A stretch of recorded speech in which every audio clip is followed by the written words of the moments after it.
This is episode 338 of Jumblethink. T-minus 10, 9, 8, 7, 6, 5, 4, 3, 2, 1.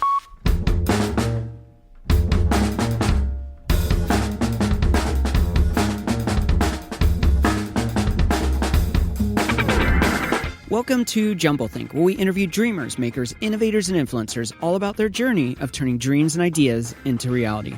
Along the way, we're going to share some tips on how you can turn your own dreams and ideas into reality too. On today's show, it's part 2 of our conversation with Rob Paulsen. More about Rob in a moment. Whether you're a new listener or a longtime fan, if you've never subscribed to Jumblethink, head on over to wherever you listen to podcasts, search for Jumblethink, and click subscribe. To make it even easier, if you head on over to jumblethink.com, you'll find links to Apple Podcasts, Google Play, Pandora, Spotify, and a whole bunch of other places. So head on over, click one of those links, and subscribe to the show. Now let's join today's conversation.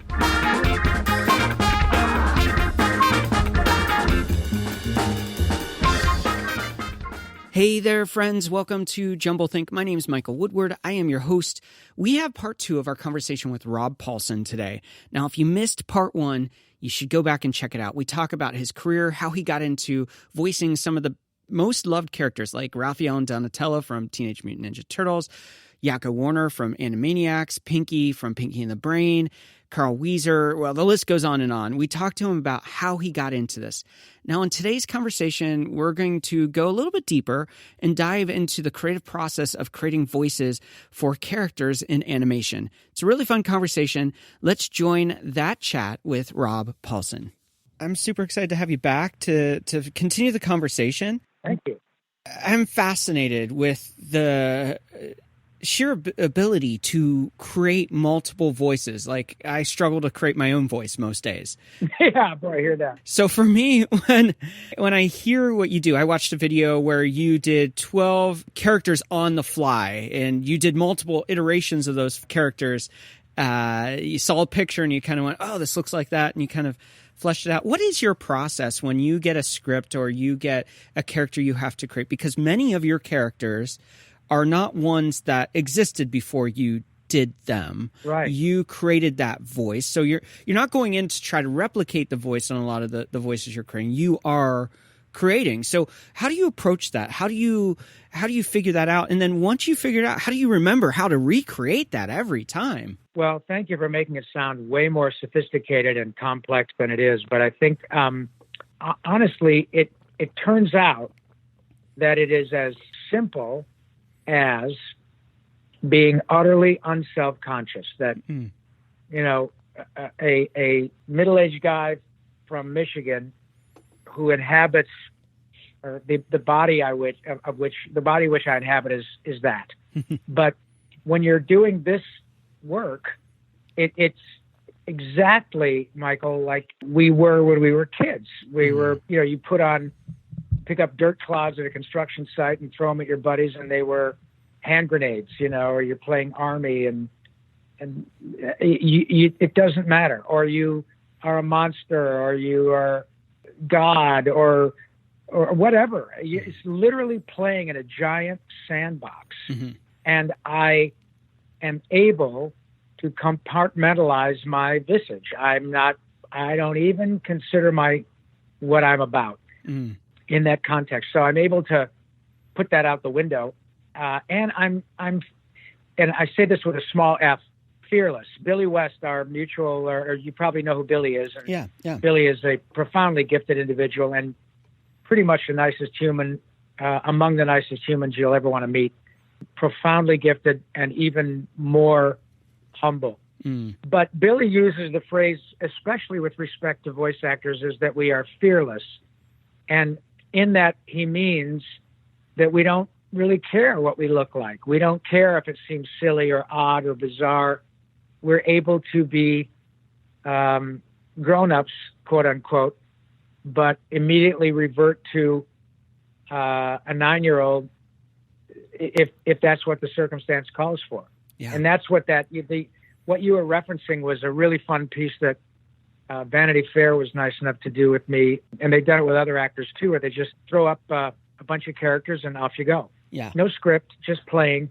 But mind you, also, I've been doing this a long time, and I should be good now. Yeah. It's different now than it was when I was a kid, because now I can come up with stuff and improvise in the context of a character pretty effortlessly. Yeah. I don't need a script, especially if I've created a character or been part of creating a character like Pinky or Yakko or Raphael or Snowball or Carl Weezer. I mean, I could riff all day long like Carl in my demeanor. Mm-hmm. The whole way in which I speak is a lot slower. I have a lazy L, and I could do it all day, except you'd want to put a gun in your mouth.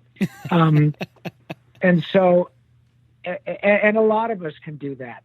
So that has come from my 10,000 hours. Yeah. But the basic process and what it is that gets me there is exactly the way it was when I was a little boy, unafraid of having people look at me like, oh my God, Mr. and Mrs. Paulsen, I'm so sorry about your son. Oh no, he's just pretending he's a sea monster. Mm-hmm. And it's really no different. I'm just more skilled at being able to focus and being able to improvise in the context of the character.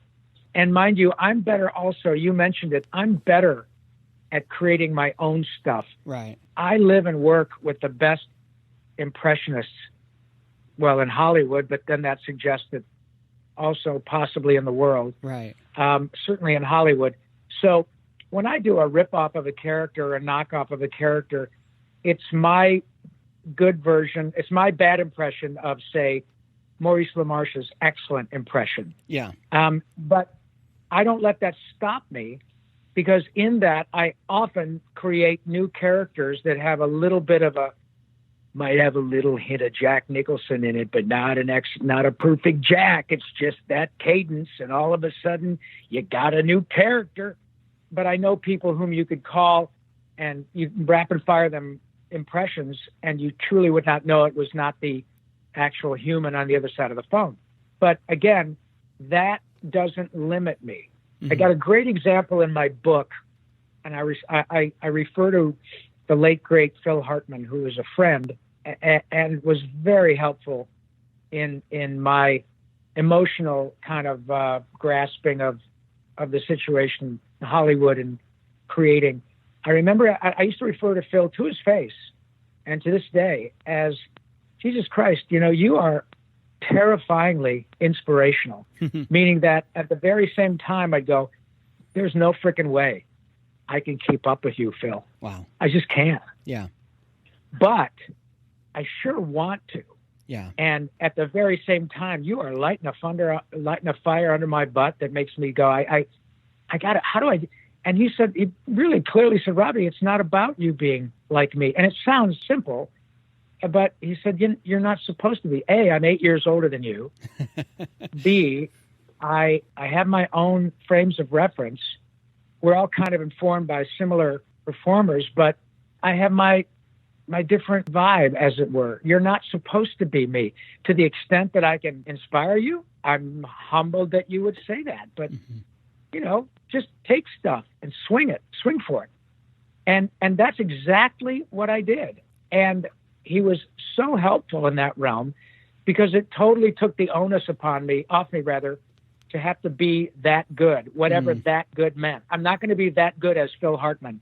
I'm going to be the best I can be as Rob. And so now I get this wonderful opportunity often to speak like this, probably not as deeply as you've given me, but I speak often to acting students and podcasts about performance and all that, Q&As.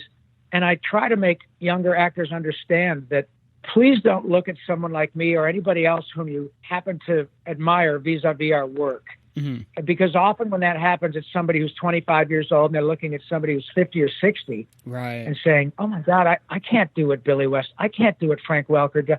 I want to do that. But when I listen to Tress MacNeille, I think, who am I kidding? Well, that's the whole idea. Yeah. We're here to inspire. Yeah. Part of the wonderful opportunity to get to this point is to do exactly what you're allowing me to do, is to inform and inspire and give you our version of how we got here. Yeah. But, there are folks who are prodigies, I suppose, who can come out of the chute and be a yo-yo ma at 11, but that's rare. Most of us who are lucky enough to make a living understand it's a marathon. So I looked at guys like Jonathan Winters and John Cleese and Red Skelton and Lucille Ball as inspirations, steal stuff from. Mm-hmm. And that's the idea, man. And I love being in a position where it's still difficult for me to comprehend, because I think of myself as Bob and Lee's oldest kid from Grand Blanc, Michigan. Yeah. But it's very humbling when people use that analogy and say, you inspire me to do my stuff. What's your secret? How do you do it? All of that. And so I appreciate you asking me that. But please remember, young entertainers and stuff, you're not supposed to be, if you say that I'm good at my job, I appreciate that, but you're not supposed to be this good. You haven't even learned how, in some cases, you haven't even gotten your driver's license yet. Right. It takes a while. And so that's kind of my story. The cool thing is it's a lifelong process, and I won't stop being creative until either I develop some mental disorder which keeps me from that, or I die, or I say I've had enough. Yeah. And right now, none of those is the case. For me, when I started out podcasting, one of the interesting things was that I was constantly in this comparison game, like, mm-hmm. Oh, look at them and their success. And exactly what you're speaking to. I haven't been down the road at that point when I started where that other person was. I was comparing myself to someone that has the distance of the work that they've put in, that 10,000 hours. But even beyond that, they've done the time. And I think that that's one of the things that our culture is really doing a poor job of informing younger people coming up, is simply, it's okay not to be at the arrival point when you start out. You shouldn't be. You should be figuring it out. You should be learning. You should be growing. You should be trying and failing, and from that informing where you go and how you respond. One of the other takeaways, though, for me and what you're saying here is that there was a season early on for you when you look at these people that are heroes to you, and you try to strive and work for it, but it's in that moment where you, especially in what you do, where you can make it a place of play instead of a place of work, that you really have the freedom to really explore and be fearless instead of trying to perform and be perfected. Exactly. That's exactly right, Michael. Precisely 100%. And I think I referenced American Idol before, because exactly what you said is what often happens on those talent shows. Yeah. People, often very very talented people, generally younger folks, are plucked from obscurity. And the first thing they're concerned about, because, we have to have the pressure. It's part of the show. It makes it dramatic, all of that.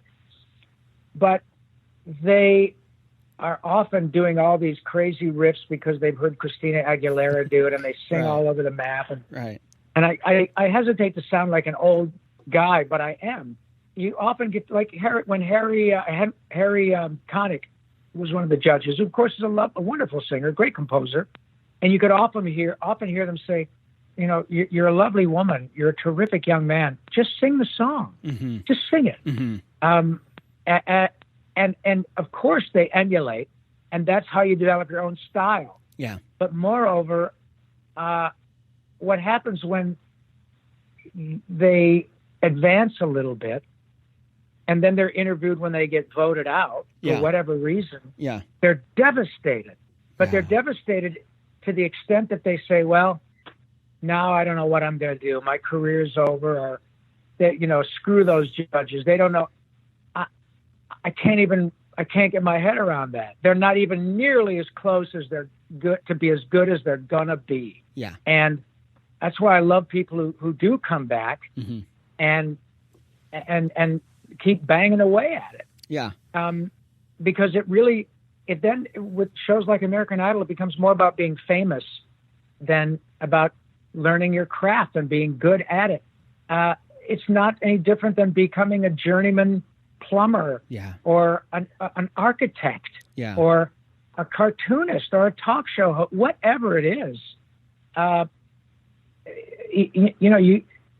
You see people, if you're a baseball player and you emulate your favorite players, but at 17 or 18, it's very rare that anybody can stand at the plate, when a Major League Baseball pitcher throws at your head. Right. And the ball at the last the last 6 inches curves down to the catcher's mitt. And you're just not prepared for that kind of juice. So it's no different in show business. You said it perfectly. Failing is a huge part of it, because failing is with a small L. Yeah. I mean, small f.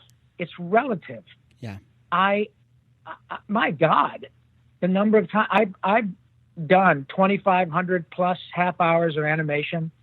I don't know, 1,000 commercials, which means I've auditioned for probably 4,000 of them and not gotten them. Over the 40 years I've been in Hollywood, I have not gotten the vast majority of work that I've auditioned for. Is that a failure? Well, I guess technically, but all I did was go in there with a bunch of other people and do my job. That means that day, if 100 people auditioned, 99 of us failed. Yep. And one person nailed it. Yep. That, I think, is an important context to keep when you're looking at that stuff. It should be a little overwhelming, but it should also be inspiring. And then you hit these milestones where you get it. You have these epiphanal moments, or you'll do a show which you just knock out of the park, and you listen to it and say, wow-wee, that is what I'm going for. And then when it happens, it reminds you that you're capable of doing it. Yeah. And when it gets slow, or it doesn't work for a while, or you feel creatively dry, you might have to go back and watch or listen or something and say, you know what, God damn it, I can do this. Sometimes I got to, rattle a cage, try to be creative in a different way, maybe start writing music, but I'm not a songwriter. Who cares? Just play. Yeah. Find stuff. It's utter, pure, organic, naked creativity. Yeah. And I find myself going back to the well of my youth often to find and re-find that Jones of the first time that I felt, how much my grandparents or aunts and uncles or my parents or my grade school friends got a kick out of what I was doing. Yeah. And it's no different. It's just there's more at stake, but that's where I go back to what started it all. And we all have that. Yeah. So powerful. We'll be right back to continue our conversation with today's guest, Rob Paulsen.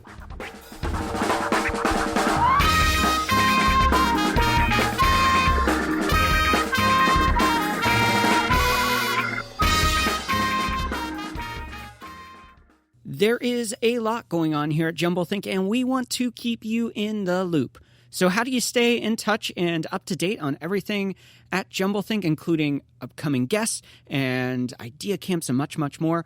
Head on over to jumblethink.com, where you can sign up for our newsletter. You'll also find links to Facebook, Instagram, LinkedIn, and Twitter, where you can connect with us there. That way you'll be up to date on some incredible guests that we have lined up, and also some really cool things we're launching in 2020. So head on over right now, jumblethink.com, sign up for that newsletter, and follow us and friend us on your favorite social media channel. Now let's jump back into today's conversation.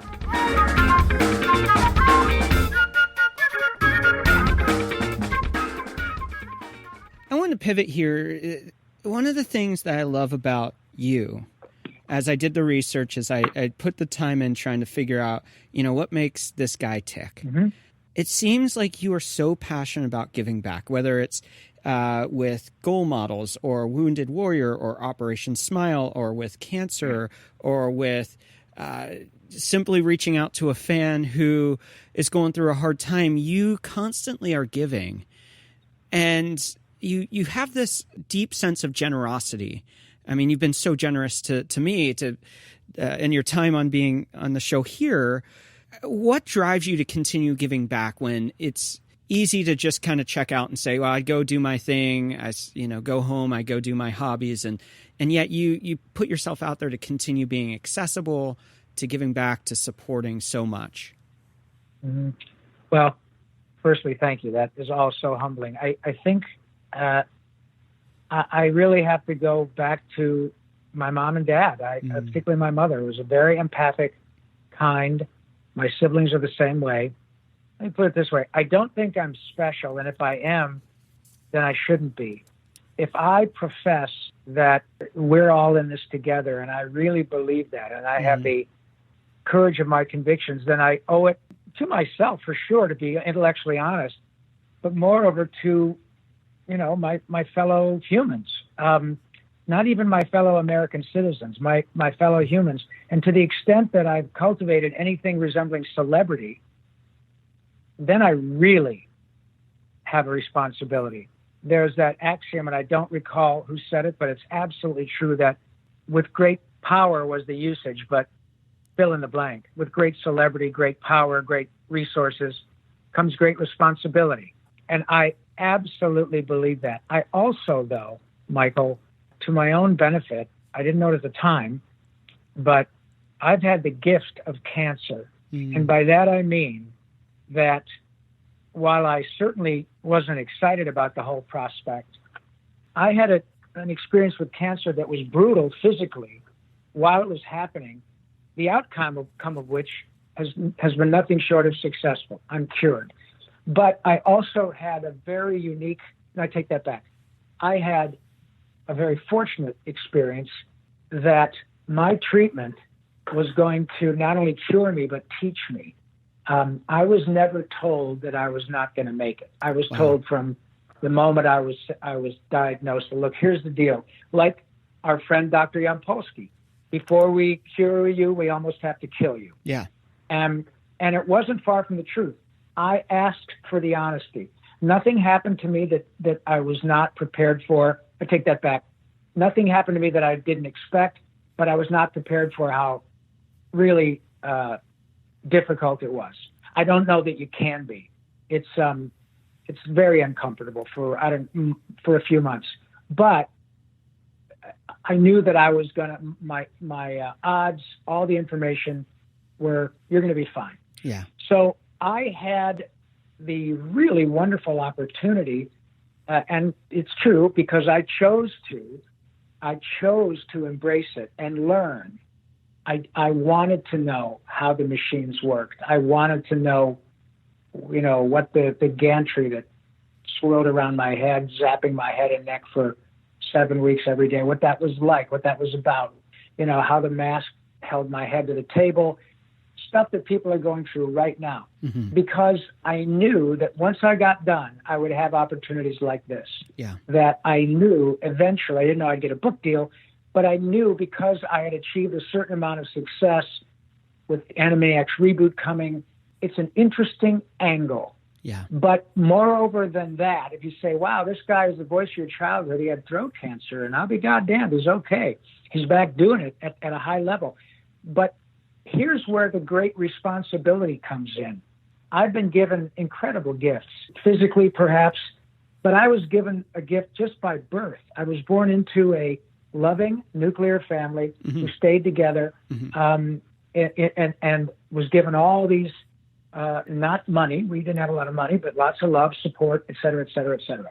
What we're watching now, I even hit the lottery because I was born as a healthy Caucasian boy. Yeah. And when I was a kid, people would have rolled your eyes like, what are you talking about? What are you talking about?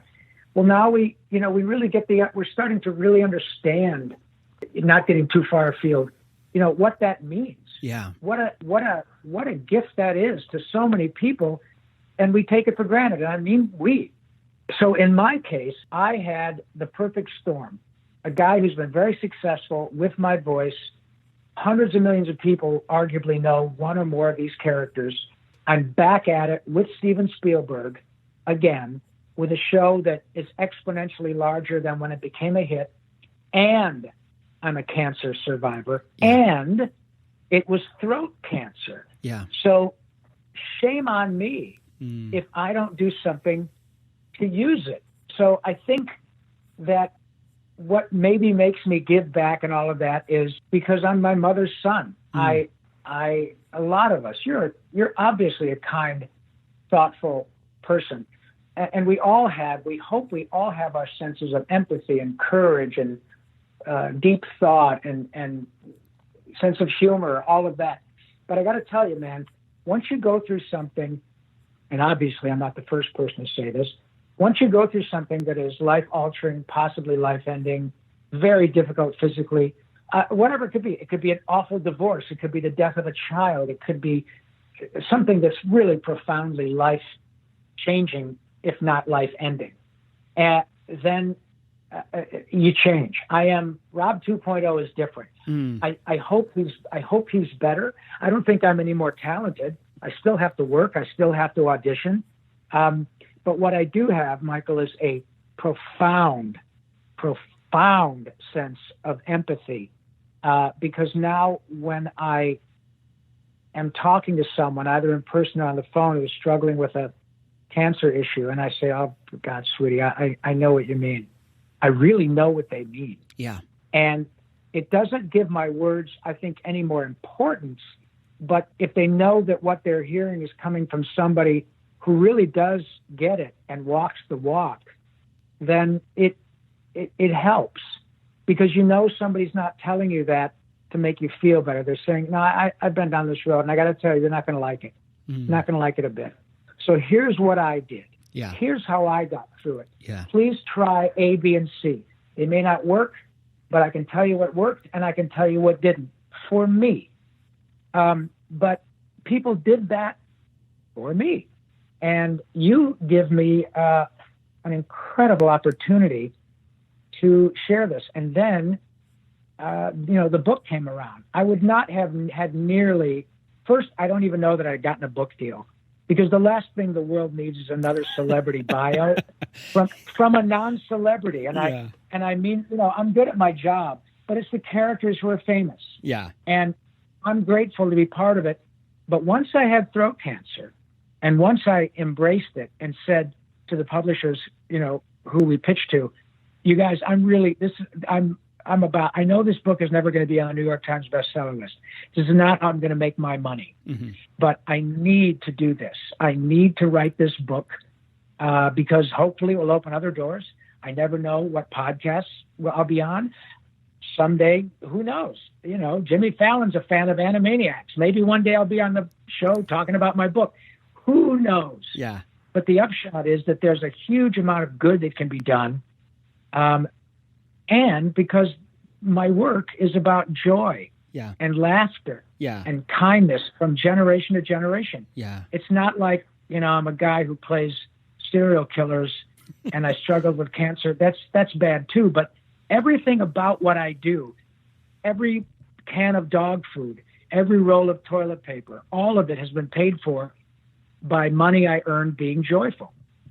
And I think that gives me a really unique opportunity to be helpful to a lot of people in a way that can be done with a lot of positivity and joy. And sure as hell don't have too much of that. I think one of the things that I love hearing you say here is that there's power in your story. And I think a lot of people are ashamed of their stories, or they're bitter because of the stories or circumstances. But the power in what you do, not only with voice acting, but with the people you touch through your story, is the fact that you've owned your story and say, I can empathize, I can understand, I can relate to where you've been. I've been there. And there's power in that you didn't have before that experience. Oh, without question. That's what I say when I say the gift of cancer. Yeah. I'm not cavalier when I say that. If there's a silver lining generally to difficult experiences, that you come out smelling like a rose on the other end, then in my case, I have a platinum lining. As a result of it, and as a result of me wanting to share my experience and aggressively pursuing that, I am the 2020 spokesperson for the Head and Neck Cancer Alliance. Folks can go to headandneck.org and they'll see yours truly there talking about my story, but also more importantly, being the ambassador for gobs of really good, powerful information about the extent to which many of these types of cancers, which sadly are becoming more and more ubiquitous, however, they're very treatable. And I don't mean remission, I mean cures. And so it's really important information to look at. So headandneck.org. And that came as a result of the book. And the book came as a result of me embracing my story. Yeah. I really, truly can think of nothing better than to be able to lay down at night and go, holy smoke, I made a little money to pay the mortgage. I got to talk with my new friend, Michael. He asked me about this stuff. I got to talk about the cancer. You never know who's going to hear this. Right. And you and I, 5 years from now, separately or together, we might meet somebody who said, you got to tell you, Michael and Rob, I listened to that podcast, and let me tell you what I did. I got to call a buddy of mine because he had this lump in his neck, and one thing led to another, and blah, blah, blah. You just never know. And that is not out of the realm of possibility, especially because you're only reaching 600,000 people. Right. You know? So that goes right back into the being intellectually honest. I said at the beginning of this question, if I really do believe we're all in this together. Yeah. So especially now with this opportunity to connect with hundreds of thousands and millions of people at the push of a button, we saw with the COVID and the demonstrations as a result of Mr. Floyd's murder all over the world. Even when Tiananmen Square happened in 1989, you saw sympathy around the world, but you didn't see rioting in the streets or marching in the streets all over the world in sympathy with everybody in Tiananmen Square. This is a big deal, day after day after day. So that's my point. We are all connected. Yeah. We are. Yeah. And shame on me if I don't take my experience and help as many as I can. I'm not going to have a platform like Brad Pitt, but you don't need to. It's not about numbers. It's about intent. Yeah. And if when you do something with direct, obvious, clear intent, it often reaps really wonderful results. And I'm here to tell you that it works. So good. Now, is the best place for people to check out what you're doing, what you're working on, robpaulsenlive.com? Is there somewhere else they should be going to check out the podcast, the videos? You have Animaniacs Live, which who knows what that will look like in a post-COVID-19 world. But is that the best place for them to go and catch up on everything that you're working on? Yeah, Animaniacs, or rather robpaulsenlive.com is being worked right now. It's up and it's running, and you can go and get a kind of a thumbnail view of all my characters and a look, and I think my bio is up there. I'm literally right this day, as a matter of fact, in the process of tuning it up with a web designer.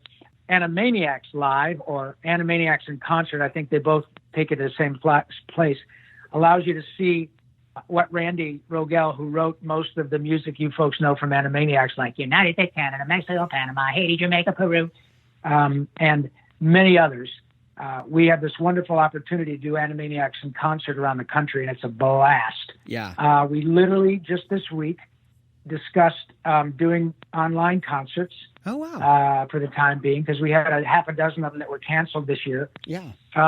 So stay tuned and go to Animaniacs in Concert, and you can see what we do.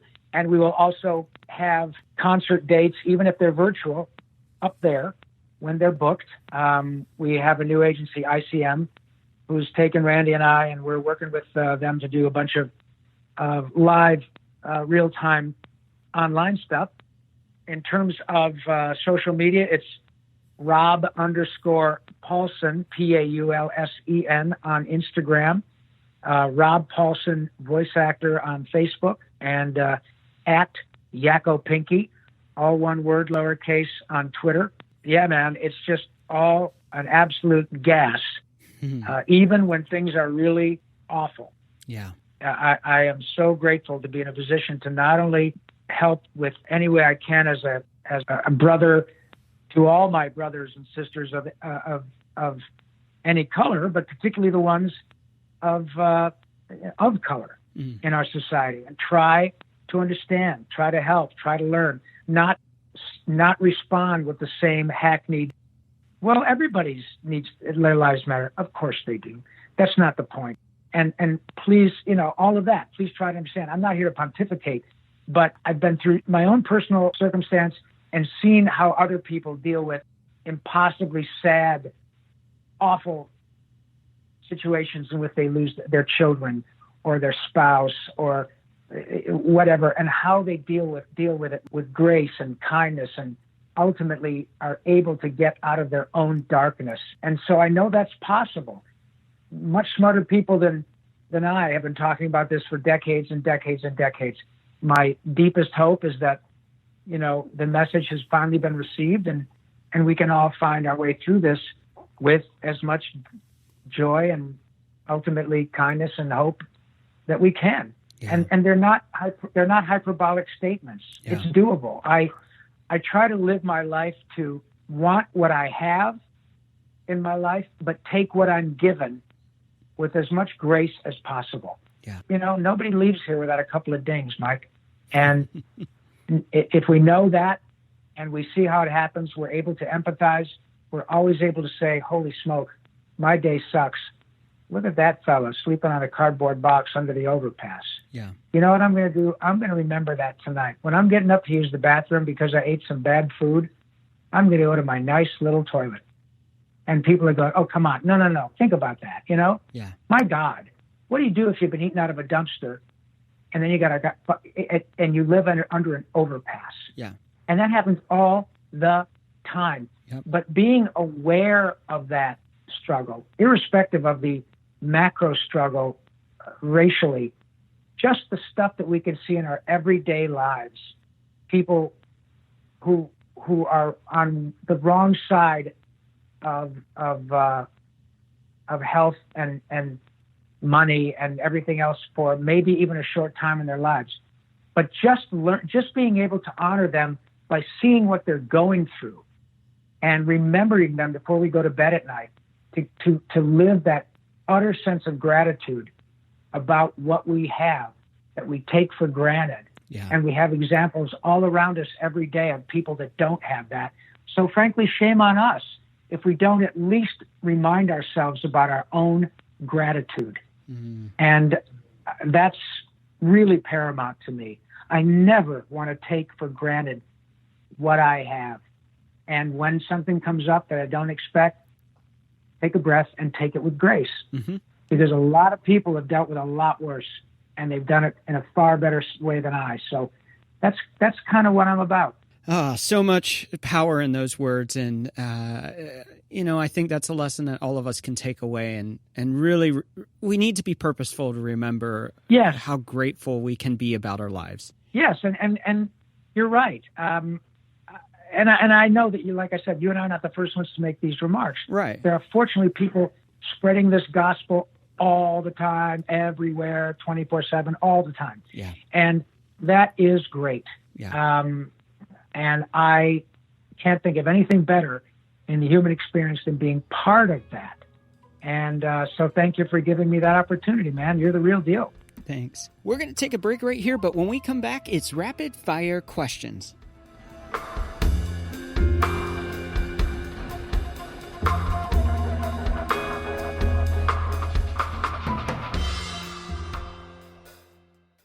With over 300 episodes of Jumble Think, there is an episode for everyone. But you might be listening today going, I really enjoyed today's show. Who or what episode should I check out next? Well, here are 3 episodes I think you're going to like. Last year, we sat down and talked to LeVar Burton about his career. We talked about race. We talked about religion. We talked about a lot of really good stuff. And that is an episode that I think you should go check out. We also talked to Jim Cummings, who voices Winnie the Pooh and Tigger and a bunch of other characters. That's a really fun conversation, especially if you love the world of animation and are really enjoying our conversation with Rob today. And finally, early on in the Jumble Think history, we sat down with a guy named Bill Sheft, who wrote for David Letterman. It was a really fun conversation. We got to hear some behind-the-scenes stories about The Late Show with David Letterman and much, much more. So those are 3 episodes that, if you're enjoying today's show, you should go check out right now. Now let's jump into rapid-fire questions with Rob Paulsen. Mettez le contact, reposez votre bras et attendez. Restez calme pendant un moment. Well, Rob, are you ready to do rapid-fire questions? Oh, man. Never been more ready. Okay. Well, I have a couple wild card ones in here that are specific to you, so I'm going to start out with those. Okay. The first one being, what is your favorite animated character? It doesn't have to be one you voice, but just in general, what's your favorite animated character? Bugs. Bugs? I love Bugs, and I'll tell you why. Phil Lamar, my buddy Phil Lamar, who's a wonderful actor. You guys know Phil. Phil, I interviewed him on my podcast years ago, and Bugs has always been my favorite character too, if I had to pick one.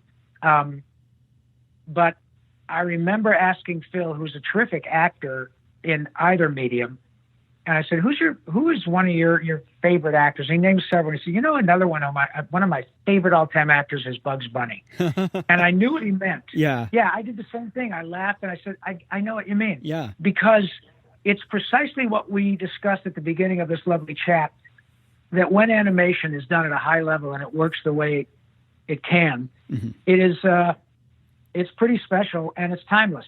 Yeah. We know that it was created by Chuck Jones and could have been directed by Bob Clampett, and the music was Carl Stalling, and the voice acted by Mel Blanc, et cetera, et cetera. But Bugs was so seamless, and Mel Blanc imbued the character and the soul of Bugs with such authenticity that I bought it. Yeah. Hook, line, and sinker. Yeah. Like when if I watch duck season, rabbit season, fire, boom, I can at the end of that 11-minute clip, I can see Bugs going back to his rabbit hole, opening a beer and reading the racing form. Yeah. And I believe it. It's like a moment we see in Bugs's life. Even though I see it over and over and over again, I know it's coming. Yeah. But it's just Bugs, in quotes, is a terrific actor. It's a fantastic character. It stood the test of time. Everybody knows Bugs Bunny. Everybody knows what's up, Doc. Yep. And it was inspirational to me. So yeah, that's my favorite character of all of them that I've ever enjoyed. And Billy West and Eric Bauza now, and oh my gosh, I forgot his name, Jeff Bergman, are 3 actors whom I've known, I'm close to out here, all of whom have done really successful iterations of Bugs. And what's great about that is that it shows the power of Bugs. Yeah. Because it takes literally an army of people to recreate what Mel and a couple of other guys did starting 70 years ago. Yeah. It's pretty amazing, that you got to find a guy for Porky, a guy for Bugs, a guy for Daffy, and Mel was the guy, but Bugs is the Webbit. Which character is your favorite to voice? The next one, because it means I'm working. Ah, good answer. I like that. Yeah, it's, I have an embarrassment of riches, and that is absolutely true. No one could convince me otherwise. But when, as I said, I'm a good actor, good at my job. I'm always getting better, but I'm not a celebrity. I do get more work given to me than I used to because of my pedigree, my credibility. But I still audition a couple times a week for shows. It's not just a given, like we're going to find Rob Paulsen and he gets the job. That does happen. But it's not like being, I have an Emmy and a Peabody and a bunch of Annie Awards and all that. I'm not going to give them up. But if a big show comes along, I might be asked over and above others to audition, but it's not like I get 18 scripts and decide which one I want to do. Wow. So I really am grateful. And if I'm doing a new one, I'm thrilled to death because it means I'm working. So yeah, the next one is my favorite character. Do you have a dream project that you want to work on? Boy, I do. Part of it has already become or rendered impossible. I always wanted to work on anything with Peter Sellers and John Cleese and Michael Palin. Yeah. Mr. Sellers died way too soon. So instead of being mourning him, I stole a bunch of his stuff and incorporated it into my own work. But yeah, I always wanted to work on something with those guys. Michael, I did get to work with Eric Idle because he played Pinky's mother and father on an episode of Pinky and the Brain, and that was pretty remarkable. I have new projects coming across my desk all the time. They're all fun and exciting and interesting. There's not one so far that I thought, oh my God, I've got to get this done. Frankly, I'm doing it. I'm getting a chance to do Animaniacs and Pinky and the Brain again. Yeah. With Steven Spielberg after throat cancer. Yeah. I mean, it's pretty tough to beat that. And it's characters that I've created. They're not characters that I'm, doing my version of. It's a pretty unique circumstance for somebody who does what I do. So right now, that is my dream project. I'm a blue collar worker in the dream factory, and somehow I've managed to fool him, So yeah, I'm kind of living that dream, but more importantly, Michael, I know it. I'm really taking the opportunity to live in it and to say, this is it, pal. Enjoy it. It doesn't mean it's over. It means it's really, really great.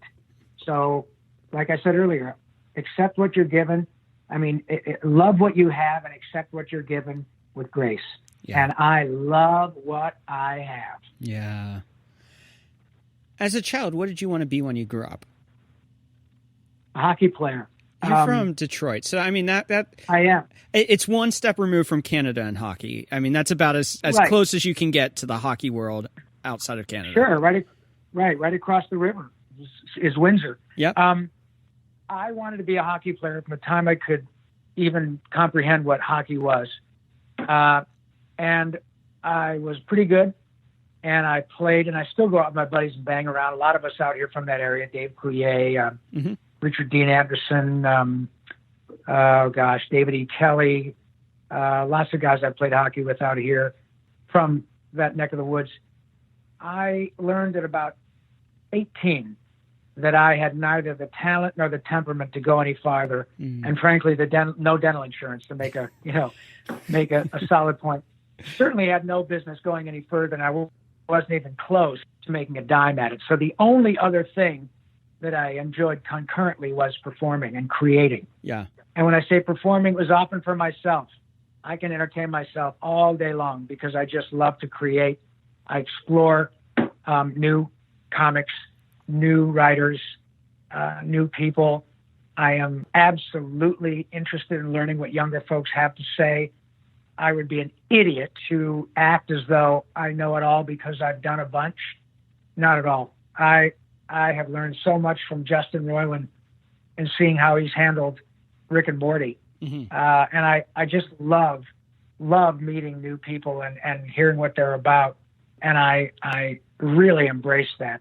I never want to feel like I know it all because I guess that's kind of the kiss of death for me. But yeah, that's the only other thing I wanted to do was be a hockey player. And so when I came out here, it was not necessarily to do what I ended up doing primarily and what people know me for, but that's what's so great about, finding something about which you're passionate and that you really want to put your time into. I am a living, breathing example of the axiom, luck is when opportunity meets preparation. Yeah. Because even though I was in Michigan and I was developing some significant chops, there was a point at which I had to say, okay, do you want to do this for a living? Well, it ain't going to happen here. So you got to go to New York or LA. Well, you like cars and there are a lot of them in LA, and you go to the beach. Why don't you go to LA? And you're thinking about TV, you're thinking about movies, music. Okay, so it's time to go. You have a heavy acting music background. You've been on the road for a couple of years. But all those times that I would still create stuff from the time I was 10 or 11 years old, 9 years old, and still did it and still do it.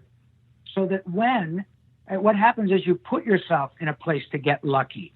You say, people say, well, you really got lucky. Yeah, that's true.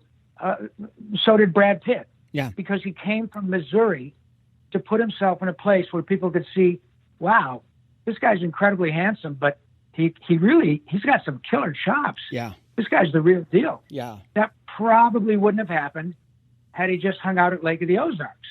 Okay? So that's the deal. You put yourself in a position to get lucky. Yeah. So that when, after years of creating my own characters for the fun of it, learning improv with guys like Phil Hartman, my agent says, you ever thought about cartoons? Sure. Start doing cartoons. 4 or 5 years into it, people say, hey, you do this cartoon character. He's really getting good. Your agent told me you can sing, and she sent me a demo. You really are a good singer. Can you sing those characters too? Sure. Oh, well, here's a show called Animaniacs. Yeah. Boom. Yeah. Opportunity. Yeah. Preparation. Luck. And there you go. Wow. And that's exactly what happened decades before the opportunity presented itself. Yeah. What is one tip you'd give someone with a big idea or dream and they don't know where to start? It sounds so trite, but as they say, just do it. Yeah. And by that, I mean, if you have and I'm talking, mind you, of course, about showbiz. That's what I'm expert at. But, my particular gig, there has never been in my lifetime, ever, in the history of our culture, more opportunities for people to get their creativity in front of millions of eyeballs. Yeah. Ever. Yeah. And if you have a dream about something you want to create, then there is no right or wrong way to do it, but there are tons of opportunities to help you. I would venture to say that there is virtually one or more YouTube videos around about how to draw, how to animate, how to use animation programs, how to record your voice, how to use all these different recording programs, what microphone is best, improv classes, online improv classes. Even when especially when we get back to something relatively normal, join your local theater company. If you're living in a bigger city, you probably have access to improv classes. If you don't, read a couple of books by Viola Spolin or research improv. Read. Get online. You have the Library of Congress at your fingertips. Yeah. Get some friends together of a like mind. That is imperative in my view. When I got to LA and I didn't know anybody, it took me about a week to find out what acting classes I should get in, who I should hang out with, and I started surrounding myself with like-minded people. That's absolutely essential. Even if you can't do it in person, do it virtually. Mm-hmm. You have opportunities to create all over the world at the same time. There's a wonderful creative program out there called Connection Open that really is worth a shot because it allows you to, like if you're a pianist and I'm a singer and you're in Waterloo, Iowa, and I'm in Dresden, Germany, the technology is such now that you can play the piano and I can sing along with you in real time. Wow. Once you count it down, 1, 2, 1, 2, 3, 4, do, and I'm going right along with you. There's no delay. If it is, it's virtually imperceptible, and it's there. So check out Connection Open. In addition to Zoom or Blue Jeans or all these other ways that you can connect. So my point is that coming from a person who's been on the rock as long as probably most of your listeners and longer than a lot, if you want to do something, just start doing it. Yeah. For the noblest of reasons, because it makes your soul happy. And that's not meant to be too profound. It's real simple. Yeah. It's chemical. Yeah. When you do it, you know what it feels like. I'm a golf nut. When I flush my T-ball, don't tell my wife, but it's better than sex. I mean, it's like, boom, it feels so great. And I'm not good enough to do it every day for money, but that doesn't stop me from enjoying it. And the same thing with something that can be your avocation, even if it's not your vocation. But with a big dream in this realm, my God, how many more opportunities do you need to search various ways to help you and inform you, and then go play? Yeah. And don't try to be as good as me, whatever that means. Be as good as you can be at the moment, and then you won't be satisfied, and that's when you got to get better. You'll know. You'll have your own benchmarks. You'll have your own epiphanies. You might even say, this wasn't what I was cracked up to be. Great. Try something else. You know? Yeah. So yeah.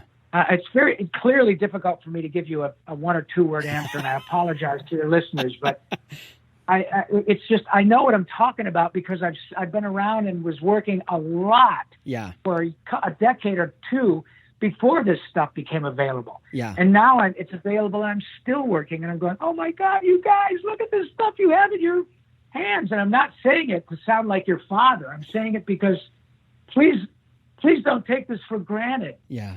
And most of it is free. Yeah. Yeah. You know? What do you want your legacy to be?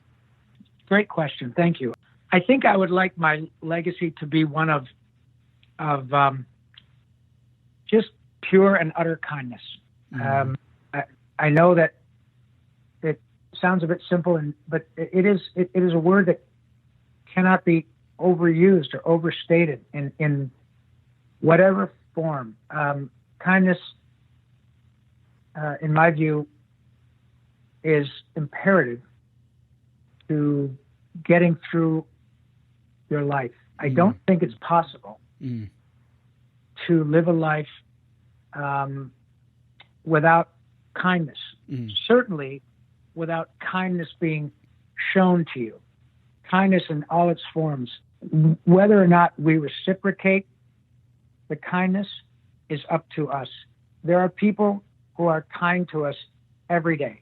There are also people, in some circumstances, who people are not kind to every day. I want to be the generator of kindness. I always want to be a human being to whom a stranger or a friend who, upon meeting me, would know that I'm in this with them. I'm kind. As Randy Newman said, you've got a friend in me. Yeah. Now, I realize that friend in this vernacular, in the modern age, is a little bit different. Friends on Facebook is not the same as somebody who would pull you out of a burning car. Right. It's also not the same.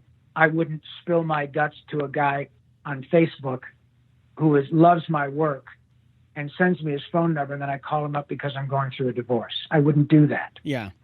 But you see my point. Yeah. That the first impression people get from me is that I'm a kind person. And then it opens up the possibilities for empathy, for joy, for courage, for thoughtfulness, for example, for inspiration. But it all starts with kindness. And I should say, we've known this for as long as humans have been able to interact with one another. We know that simple human kindness is essential to life. I would submit. Yeah. Life out of a laboratory.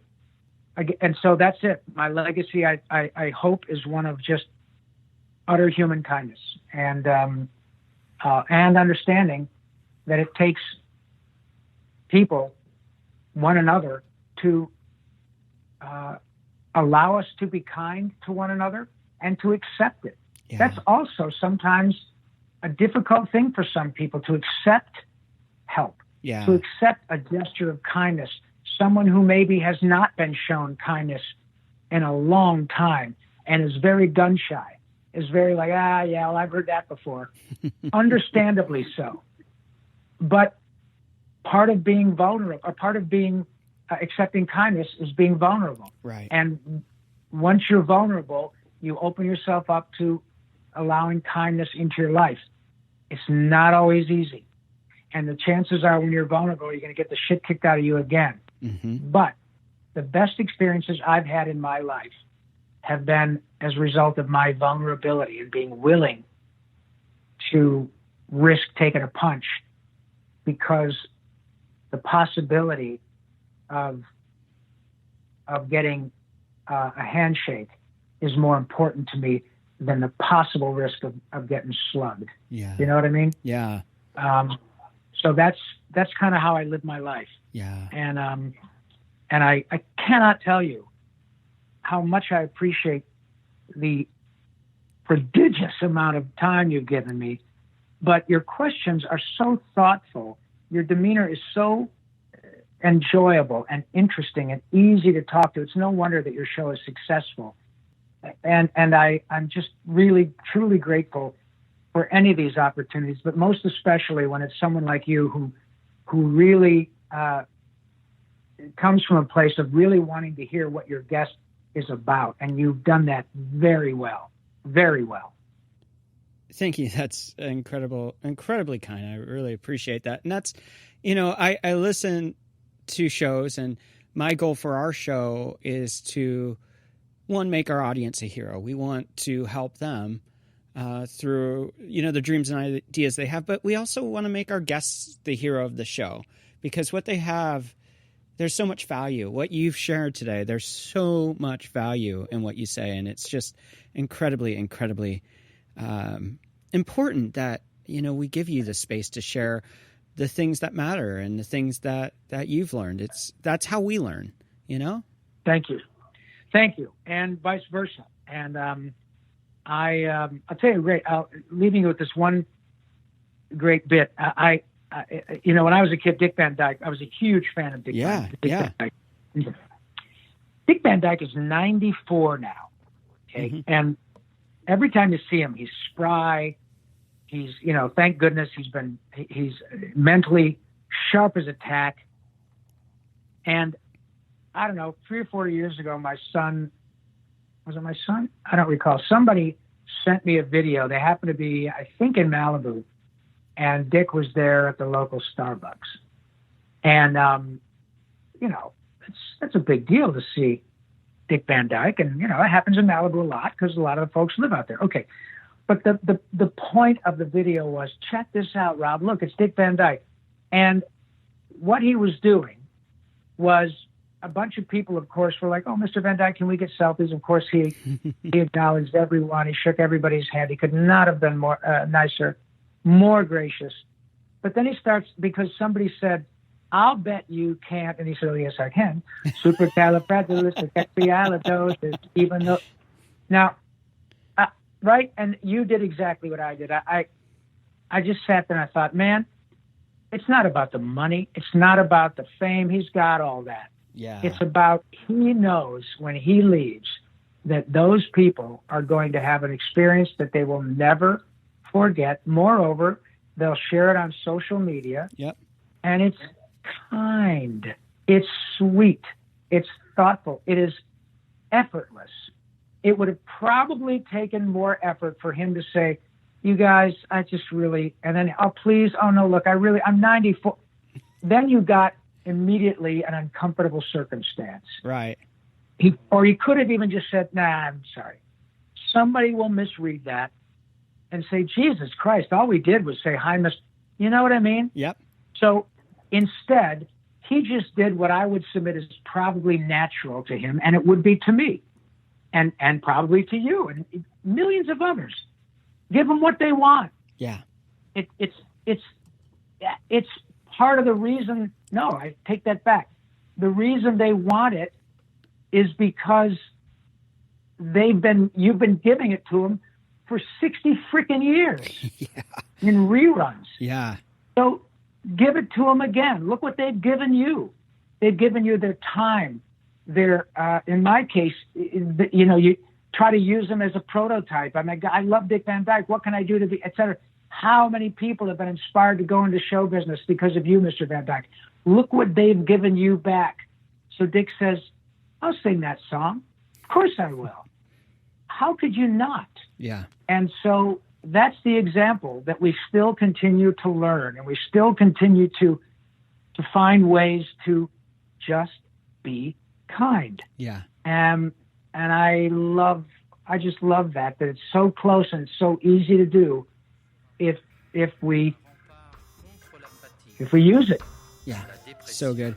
Rob, I want to thank you one more time just for taking time out and being so generous with your time. My sharing pleasure. these stories, sharing your insights. It's been a sheer privilege and a huge joy. Thank you so much. Not at all, my friend. Remember that laughter is the best medicine. The cool thing is you can't OD and the refills are free. That's right.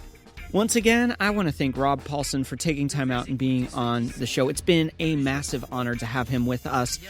Make sure to check out the episode notes and links to what he's doing, including his book, and make sure to check out the first part of this conversation if you missed that.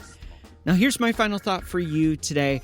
I loved when I hear Rob talk about just so much of giving back.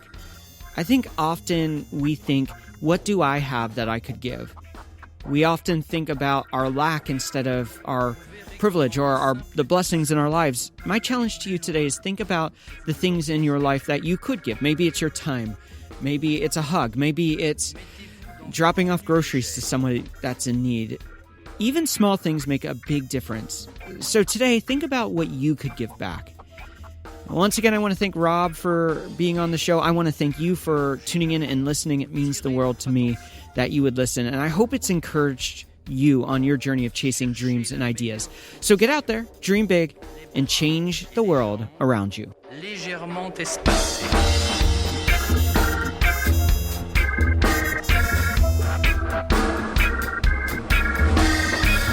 Étirez-vous doucement, mais complètement.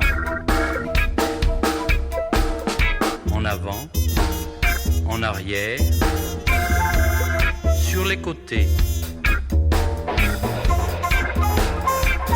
Vous êtes une autre personne. Les mères de famille, les enfants, peuvent également prendre un moment revitalisant. Dans quelques mois, lorsque vous aurez bien saisi la technique et que vous serez maître de votre corps, vous pourrez vous décontracter même en travaillant.